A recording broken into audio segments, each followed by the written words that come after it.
Karma to Christ ministries आपका स्वागत करती है। आइए हम परमेश्वर के वचन पर चर्चा करें। आज का वार्तालाप का शीर्षक है एक नई मशकें बने। आज के बाइबल छंद है मत्ती 9वां अध्याय पद 17। और नया दाखस पुरानी मशकों में नहीं भरते हैं, क्योंकि ऐसा करने से मशकें फट जाती हैं और दाखस बह जाता है और मशकें नाश हो जाती हैं। परंतु नया दाखस नई मशकों में भरते हैं और वो दोनों बची रहती हैं।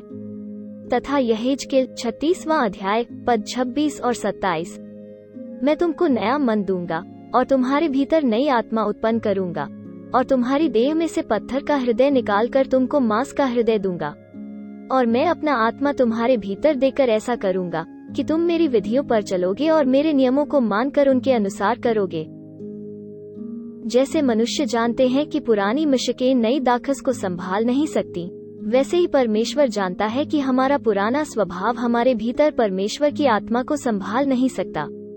इसलिए इससे पहले कि परमेश्वर अपने आत्मा को हमारे भीतर डालना शुरू कर सके, उसे हमें अंदर से नवीनीकृत करने और यह सुनिश्चित करने की आवश्यकता है कि हम इसे संभाल सकें। उसकी आत्मा शुद्ध और भस्म करने वाली आग है, जबकि हमारा पुराना स्वभाव भ्रष्ट है और परमेश्वर के नियमों के अधीन होने में असमर्थ है।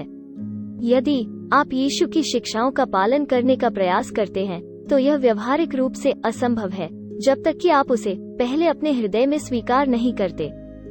इसे आजमाएं। मत्ती अध्याय 5 से 7 पढ़ें और देखें कि क्या यीशु की शिक्षाओं का पालन करना आसान है, या यदि यह आपको समझ में भी आता है। जब तक आप मसीह के प्रति समर्पित नहीं हो जाते, आप इन आज्ञाओं का पालन नहीं कर पाएंगे।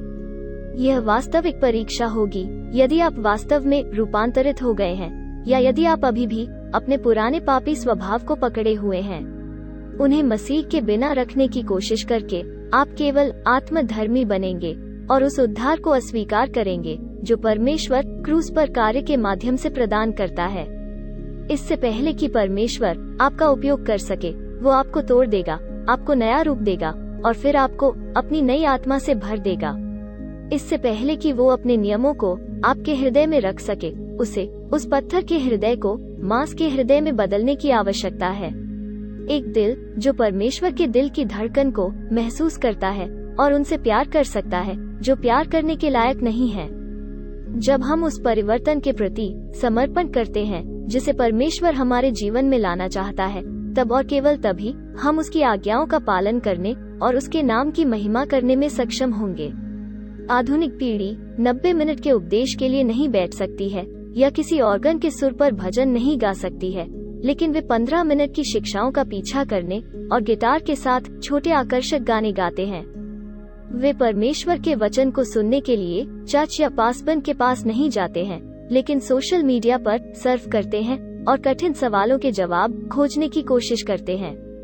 अपने पुराने तरीकों में अटके न रहें, जबकि नई पीढ़ी को गुलाम बनाने के लिए शैतान समृद्ध हो रहा है और समय के साथ बदल रहा है। यह परमेश्वर के लोगों के लिए परमेश्वर के वचन के साथ सोशल मीडिया पर बमबारी करने और शैतान द्वारा प्रतिदिन पोस्ट की जाने वाली गंदगी का प्रतिकार करने का समय है। संदेश को कभी भी न बदलें, लेकिन संदेशवाहकों और उन प्लेटफार्मों को सुधारने और अनुकूलित करने पर काम करें जिनसे आप खोए हुए लोगों तक पहुंचते हैं। आइए प्रार्थना करते हैं। यीशु, तू इस्राएल का सांत्वना, इस्राएल का प्रकाश और इस्राएल पर ओस है। पिता का धन्यवाद कि आपने हमारे पत्थर के दिल को मांस के दिल से बदलने का वादा किया है। धन्यवाद कि आप अपने नियमों को हमारे दिलों में रखेंगे और हमें नए प्राणियों में बदल देंगे। आपका धन्यवाद कि आप हमें आपकी आज्ञाओं का पालन करने और अपने मार्गों पर चलने में मदद करते हैं। हमें क्षमा करें कि हम अपने ही बल और अपनी महिमा के कारण धर्मी होने का प्रयत्न करते हैं।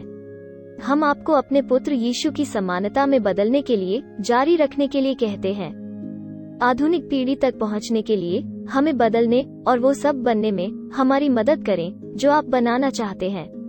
हमें क्षमा करें कि हम अपने रास्ते में फंस गए हैं और पवित्र आत्मा को स्वतंत्रता के साथ आगे बढ़ने देने के लिए तैयार नहीं हैं।